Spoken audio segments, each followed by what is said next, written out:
तो हम लोग आज पढ़ेंगे एम फार्मा फर्स्ट सेमेस्टर का एडवांस फार्माकोलॉजी 1। ठीक है, तो चलो हम लोग शुरू करते हैं। पहले तो हम देखते हैं थोड़ा सा सिलेबस। उसको ज़्यादा एक्सप्लेन करने की ज़रूरत नहीं है, वो तो आप खुद देख कर समझ जाओगे। अभी इतने तो हो गए हो बड़े बच्चे। ठीक है, चलिए हम सिलेबस पे चलते हैं। तो ये रहा हमारा आज का सिलेबस फर्स्ट यूनिट का। ठीक है, जनरल फार्माकोलॉजी फर्स्ट यूनिट है, उसमें फार्माकोकाइनेटिक्स पढ़ना है और फार्माकोडायनेमिक्स पढ़ना है। तो फार्माकोकाइनेटिक्स में क्या है, जिसको हम ड्रग का एब्जॉर्प्शन डिस्ट्रीब्यूशन, ठीक है, बायो ट्रांसफॉर्मेशन की उस दवा को बायो ट्रांसफॉर्मेशन कैसे होता है, साइट ऑफ एक्शन पे कैसे पहुंचता है, फिर एलिमिनेशन, ठीक है, कॉन्सेप्ट ऑफ लीनियर और नॉन लीनियर। ठीक है, तो हम ये देखने वाले हैं आज।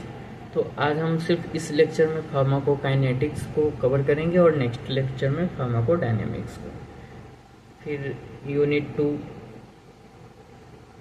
टू न्यूरोट्रांसमिशन है।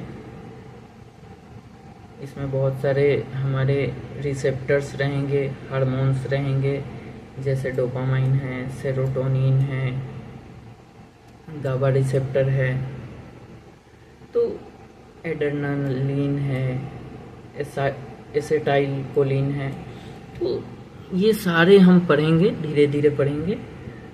आज का पहले शुरू करते हैं। ठीक है, सिस्टमैटिक फार्माकोलॉजी है, ऑटोनॉमिक फार्माकोलॉजी है। इन पे हम धीरे धीरे जैसे जैसे आगे बढ़ेंगे वैसे वैसे बात करेंगे और उसको और भी अच्छा कैसे करें, अच्छे से एक्सप्लेन कैसे करें, ये अगर कोई सजेस्ट कर सकता है तो करें। Central nervous system third unit, 4 unit cardiovascular system और 5th यूनिट ऑटोकोटोवाइड्स। ठीक है, तो फर्स्ट यूनिट से स्टार्ट करते हैं। चलिए, फार्माकोकाइनेटिक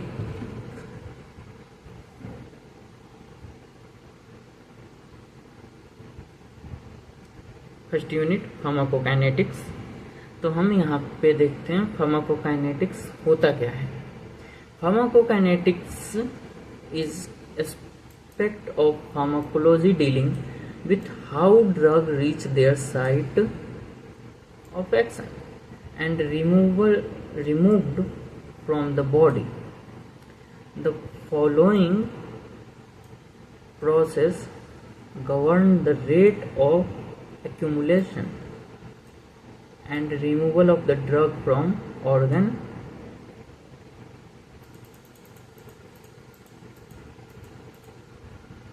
उसके बाद हम इसी में देखेंगे एब्जॉर्प्शन कैसे होता है ड्रग का, डिस्ट्रीब्यूशन, मेटाबॉलिज्म और फिर ड्रग का एक्सक्रेशन कैसे होता है। तो यहाँ पे फार्माकोकाइनेटिक्स कह क्या रहा है, आपको समझाना क्या चाहता है। तो फार्माकोकाइनेटिक्स आपको समझाना चाह रहा है कि जो ड्रग है वो बॉडी में जाता है, फिर वो काम कैसे करता है बॉडी में। जब हम ओरली कोई भी टैबलेट लेते हैं, फिर वो हमारे आर्म में, हमारे पैर में, हमारे सर में, इनका दर्द कैसे कम हो जाता है, कैसे ठीक हो जाता है। तो हम उसी को फार्माकोकाइनेटिक्स में बहुत ही विस्तार रूप से पढ़ेंगे। चलिए देखते हैं आगे।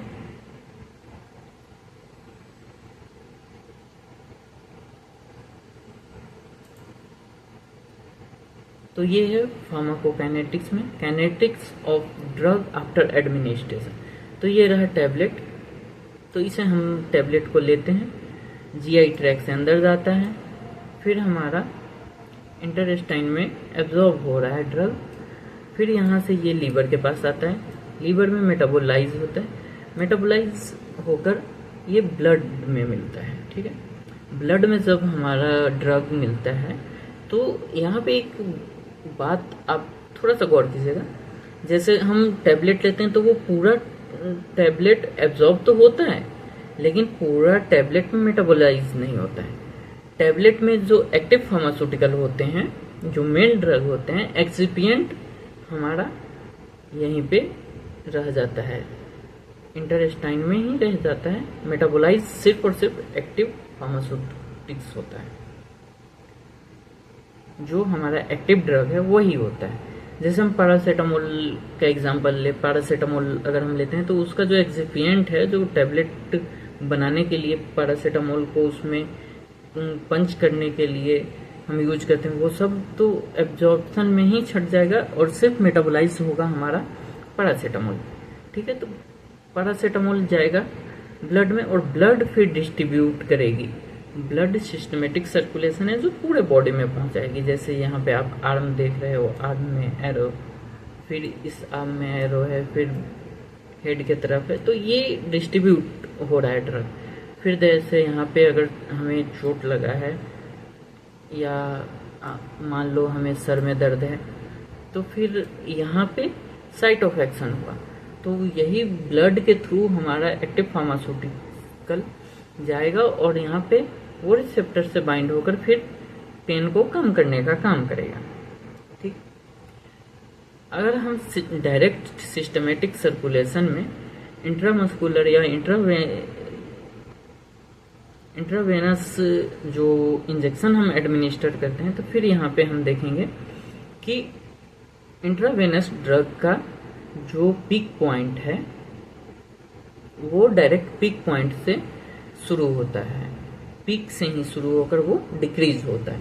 क्यों? क्योंकि वो डायरेक्ट सिस्टमेटिक सर्कुलेशन में इंजेक्ट किया जाता है, जिससे उसका जो है एब्जॉर्प्शन, मेटाबॉलिज्म, ये दो प्रोसेस को वो पार कर जाता है और डायरेक्ट वो डिस्ट्रीब्यूशन से शुरू करता है। इसीलिए उसका पीक पॉइंट और इफेक्ट ज़्यादा तेज होता है। ठीक है, और वो मेटाबोलाइज होकर एक्सक्रेशन की तरफ जाता है। अब यहाँ पे देखो ओरल एडमिनिस्ट्रेशन, तो ओरल एडमिनिस्ट्रेशन में हमारा पहले तो एब्जॉर्प्शन होगा, फिर एब्जॉर्प्शन होने के बाद पीक पॉइंट पे जाएगा। पीक पॉइंट यहाँ पे मेटाबॉलिज्म होगा, फिर पीक पॉइंट पे जाएगा। तो पीक पॉइंट मेटाबॉलिज्म को मान लेते हैं हम कि यहाँ पे मेटाबोलाइज होकर पहुंचा, यहाँ से डिस्ट्रीब्यूट होगा, फिर वो एक्सक्रेशन की तरफ जाएगा। तो इसमें इसका टाइम प्रोसेस और इसका टाइम प्रोसेस दोनों में अंतर हो जाता है। ठीक है, बहुत ही लेंदी और बहुत ही धीरे धीरे समझा रहा हूं, तो चलिए अब इसको थोड़ा फास्ट किया जाए। ठीक है, the dynamic of drug absorption, distribution और बायो ट्रांसफॉर्मेशन एंड एलिमिनेशन। तो ड्रग एब्जॉर्प्शन क्या है? फर्स्ट जो है क्या, हाँ चलिए आगे। फर्स्ट जो है ड्रग एब्जॉर्प्शन, तो फर्स्ट ड्रग एब्जॉर्प्शन क्या कह रहा है? तो ड्रग एब्जॉर्प्शन कह रहा है absorption is the movement of drug from its site of administration into central compartment. ठीक है, सेंट्रल कंपार्टमेंट में ड्रग एडमिनिस्टर हो रहा है for solid doses form, absorption first required. ठीक है, एब्जॉर्प्शन होने के लिए डिसोल्यूशन की जरूरत है ऑफ द टैबलेट और कैप्सूल, दस liberate the drug. The clinicians is concerned primarily the bioavailability rather than absorption bioavailability decreases the fraction extent to which a dose of drug reached its site of action. Site of action or biological fluid for which the drug has access to the site of action. ठीक है, अब इसको फटाफट समझते हैं। Absorption का जो movement है वो कैसे हो रहा है? The absorption is the movement of the drug it site of administration in central compartment for solid doses form. Solid doses form के लिए जो है फर्स्ट एब्जॉर्प्शन नहीं, फर्स्ट डिसोल्यूशन है। टेबलेट जितना अच्छा डिजोल्व होगा हमारे स्टमक में, वो इंटेस्टाइन में जाएगा, फिर और वहां से लिवर में जाएगा। तो जो हमारा एब्जॉर्प्शन होने का जो है, जो ड्रग एब्जॉर्ब होना है, वो डिजोल्व कितना अच्छा हो रहा है, टेबलेट कितना फास्ट डिजोल्व हो रहा है, टेबलेट और कैप्सूल। और जितना अच्छा डिजोल्व होगा उतना अच्छा एब्जॉर्ब होगा, और अच्छा एब्जॉर्ब होगा तो फिर वो ब्लड स्ट्रीम में फास्टली जाएगा। और ब्लड स्ट्रीम में बायोअवेलेबिलिटी कितना है साइट ऑफ एक्शन पे, ठीक है। और जब साइट ऑफ एक्शन पे जा रहा है तो वो बायोलॉजिकल फ्लूइड जो है वो ड्रग कैसे यूज कर रहा है, बायोलॉजिकल फ्लूइड के साथ उसका बाइंडिंग कैसा है कि वो साइट ऑफ एक्शन पे जाए और अच्छा से शो कर पाए, ठीक है। एग्जाम्पल के लिए एक ड्रग लेते हैं, ठीक है, जिसको ओरली हम लोग लेते हैं। Absorption of first GI tract but net absorption is limited by the characteristic of the doses form, ठीक है। तो यहाँ पे हम कह रहे हैं कि एक ड्रग है जो ओरली हम ले रहे हैं, जो एब्जॉर्ब होने से पहले जीआई ट्रैक में जाता है, ठीक है, जीआई ट्रैक से होकर जाता है, but net absorption is limited, उसका एब्जॉर्प्शन लिमिटेड है। कोई भी टैबलेट या कैप्सूल जो होता है उसका 100% एब्जॉर्प्शन नहीं होता है, उसका कैरेक्टरिस्टिक डोजेज फॉर्म क्या पे निर्भर करता है, ठीक है। अगर ओरल डोजेज फॉर्म है तो वो 100% एब्जॉर्ब नहीं होगा, उसका बायोअवेलेबिलिटी भी लगभग 85 to 90 के आसपास ही रहता है ओरल डोजेज फॉर्म का, ठीक है। The drug is physiochemical properties by intestinal metabolism, ठीक है। जो हमारा ड्रग का एब्जॉर्प्शन होता है वो उसका जो डिपेंडेंसी होता है वो फिजियोकेमिकल प्रॉपर्टीज क्या है ड्रग का, उस पर होता है। इंटेस्टाइन में मेटाबॉलिज्म कितना अच्छा हो रहा है उस पर होता है। और एक्सपोर्ट जो इंटेस्टाइन में होता है, ठीक है, इंटेस्टाइन का ल्यूमन। और the absorb drug then pass through the liver where metabolism and biliary excretion may occurs before the drug entered the systematic circulation। जैसा मैंने पहले भी बताया था कि ब्लड सर्कुलेशन में जो हमारा ड्रग जाता है, तो यहाँ पे हम पढ़ रहे हैं कि जो इंटेस्टाइनल ल्यूमन है और जो लिवर का जो हार्मोन है, एंजाइम है, फिर मेटाबॉलिज्म जैसे बाइलरी एक्सक्रेशन करता है लिवर से, तो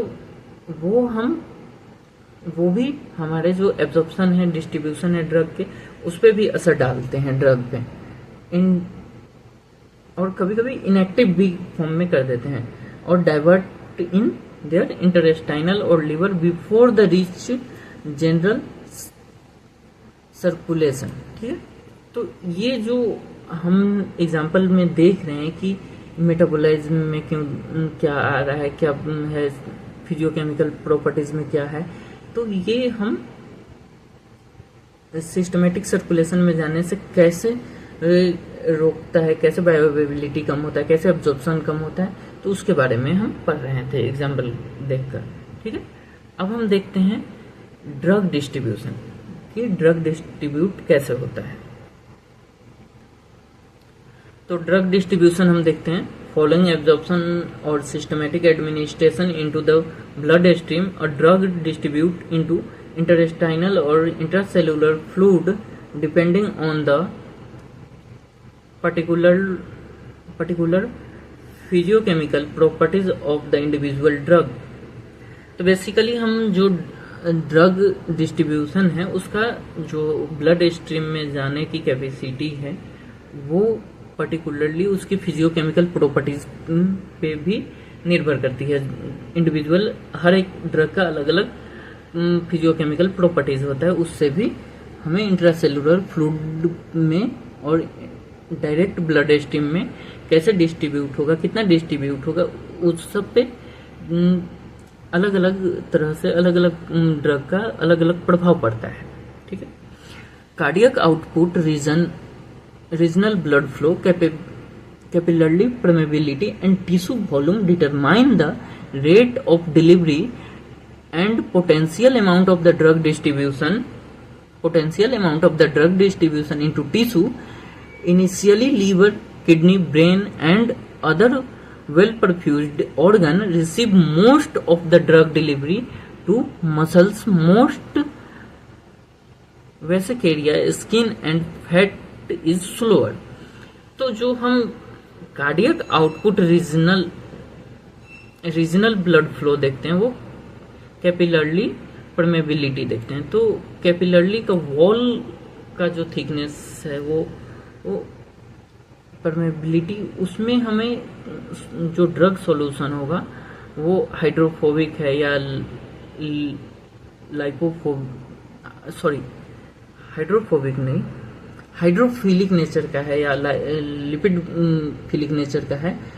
वो डिपेंड किस नेचर का है ये डिपेंड करता है कि ब्लड फ्लो में या डायरेक्ट जो हमारा सिस्टमेटिक सर्कुलेशन है उसमें जो हमारा कैपिलरली परमेबिलिटी है पास आउट कैसे हो रहा है। जो हम अगर ओरल लिए हैं तो वो वेन को कैसे पास आउट कर रहा है, पास करके कैसे ब्लड सर्कुलेशन में जा रहा है। ठीक है, तो initially liver, kidney, brain and other well performed organ received most of the drug delivery to muscles. तो मसल्स के जरिए ये लोग रिसीव करते हैं ड्रग को। तो most viscera skin and fat slow कर देते हैं।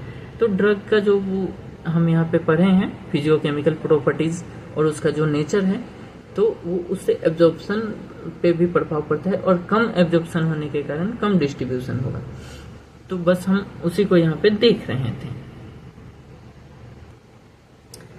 तो हम बायो ट्रांसफॉर्मेशन पढ़ते हैं। The major of the therapeutic agent are lipophilic compound filtered through the glomerulus and reabsorbed into the systematic circulation during the passing through the renal tube।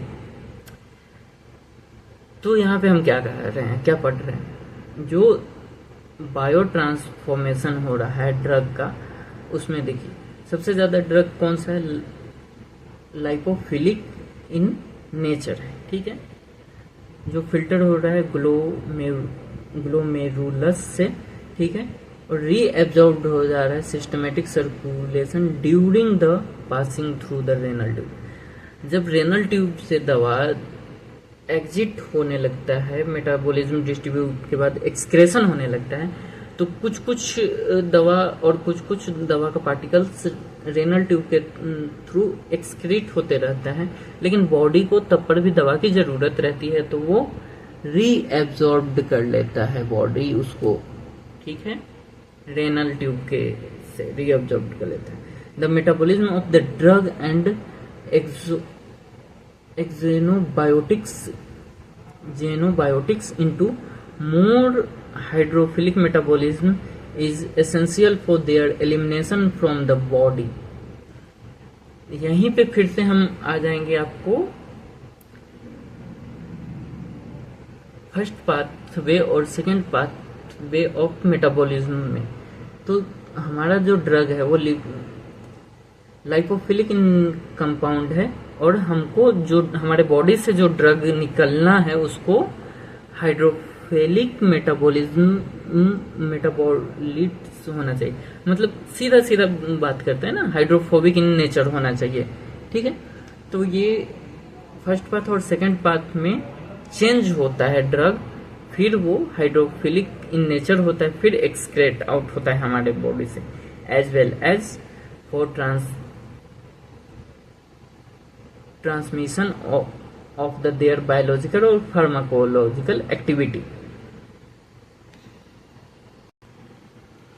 In general, biotransformation reaction generate more polar inactive metabolites that are rapidly excreted from the body.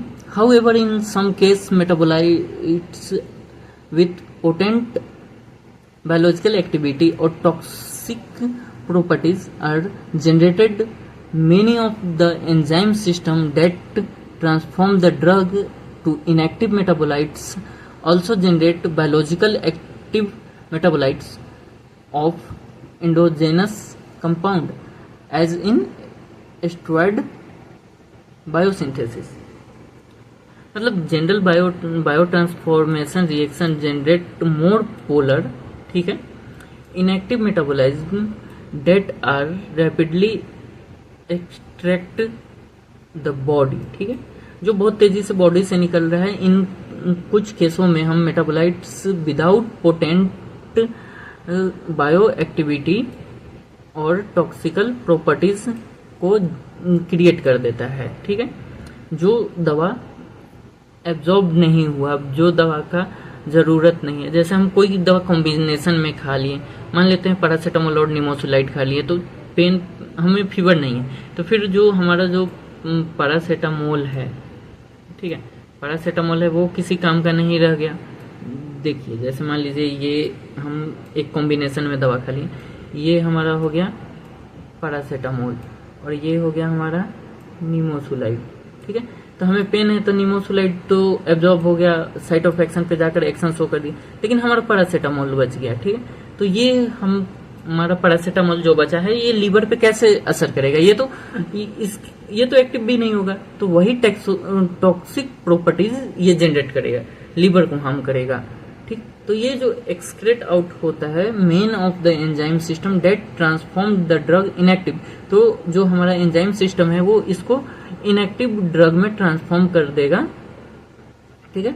Generate biological activity metabolism of endogenous compound and steroid biosynthesis, तो इसको निकालने के लिए body से, ठीक है, ये तो वैसे भी निकल जाएगा, बट बॉडी से निकलने के लिए इनएक्टिव फॉर्म में चला जाएगा। The enzyme system involve in the bio transformation of the drug are localized primarily in liver. Drug elimination, ठीक है, the drug eliminate from the body either unchanged or as a metabolized excretory organ.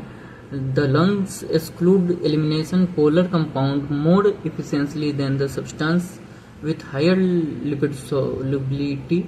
Lipid soluble drug thus are not rapidly eliminate until the metabolized or more polar compound, ठीक है। तो इसमें जो drug है जो eliminate होना है उस बॉडी से, उसका चार्ज अगर चेंज नहीं होता है और मेटाबोलाइट नहीं होता है तो वो अच्छे से एक्सक्रेट आउट नहीं होगा ऑर्गन से, ठीक है। लंग्स, ठीक है, eliminate polar compound more efficiently than substance lipid soluble drug से ज़्यादा पोलर कंपाउंड यानी लिपिड हाइड्रोफिलिक ड्रग होना चाहिए। हाइड्रोफिलिक इन नेचर होगा तो ये जल्दी निकलेगा, तो अगर लिपिड सोलुबल ड्रग रहेगा तो वो जल्दी एक्सक्रेट आउट नहीं हो पाएगा, उसको लिपिड सोलुबल में टर्न आउट होना होगा, फिर वो एक्सक्रेट आउट होगा, या फिर पोलर कंपाउंड में चेंज होना पड़ेगा उसको एक्सक्रेट आउट होने के लिए, ठीक है, समझ गए। The kidney is the most important organ for the excreting drug and their metabolites renal excretion of uncharged drug is major route of the elimination of 25 to 30% of the drug administration in human body. Substance excrete into the feces are principally unabsorbed. जो हमारा kidney होता है वो ज़्यादा most important organ है for excretion of the drug. जो हमारे शरीर से ड्रग निकलना है उसके लिए बहुत ही जरूरी माध्यम है किडनी, ठीक है। वहीं से सबसे ज़्यादा दवाइयाँ निकलती है जो घुलनशील ना हो, ठीक है। अनचेंज ड्रग एक्सक्रेट आउट होता है जो 25 से 30% होता है जो एडमिनिस्ट्रेशन हुआ हमारे शरीर में। Substance excreted the faeces principally unabsorbed, जो अनएब्जॉर्ब्ड हो वो निकलता है हमारे किडनी से होते हुए, ठीक है। जो हमारे ड्रग जो फीकस से निकलते हैं वो अनएब्जॉर्ब्ड होते हैं, वो एब्जॉर्ब नहीं हो सकते फिर से। जैसे रेनल ट्रैक से निकल रहे थे ड्रग तो वो रीएब्जॉर्ब्ड हो जा रहे थे, लेकिन फीकस से निकलेंगे तो वो रीएब्जॉर्ब्ड नहीं होंगे। ओरली लिया गया जो ड्रग है वो metabolise excreted either bile secretion directly और इंटेस्टाइनल ट्रैक नॉट रीएब्जॉर्ब्ड, वो फिर से रीएब्जॉर्ब नहीं होते हैं। Excretion of the drug in breast milk is important not because of the amount of eliminated but because of the excreted drug may affect the nursing infant, या फिर in excretion from the lungs important mainly for the elimination of the anesthetic gases। तो अगर हम कोई दवा ले रहे हैं वो ब्रेस्ट मिल्क के जरिए अगर एक्सक्रेट आउट हो रहा है तो फिर इन्फेंट जो दूध पीने वाले बच्चे हैं, माँ का दूध पीते हैं, उनको प्रॉब्लम करेगा, ठीक है। और लंग्स से जो निकलते हैं elimination of the anaesthetic gas, ठीक है, तो वो लंग्स के जरिए नोज से होते हुए निकलते हैं। तो आज का हम यहीं पे वीडियो ख़त्म करते हैं। थोड़ा लेंदी हो गया और थोड़ा ज़्यादा समझाने में रह गया हूँ। तो नेक्स्ट वीडियो आपको फास्ट होगा, शॉर्ट होगा, सटीक होगा, और जितना फास्ट समझा सकता हूँ और जितना कम शब्दों में ज़्यादा एक्सप्लेन किए बिना और आपको जल्दी समझ में आ जाए तो मैं ये ट्राई करूँगा। Thank you for the video. आप इस वीडियो को देखें, शेयर करें और आप अपना सुझाव दें कि कितना फास्ट समझाना है और क्या समझाना है, नेक्स्ट टॉपिक क्या हो। Thank you for the watching.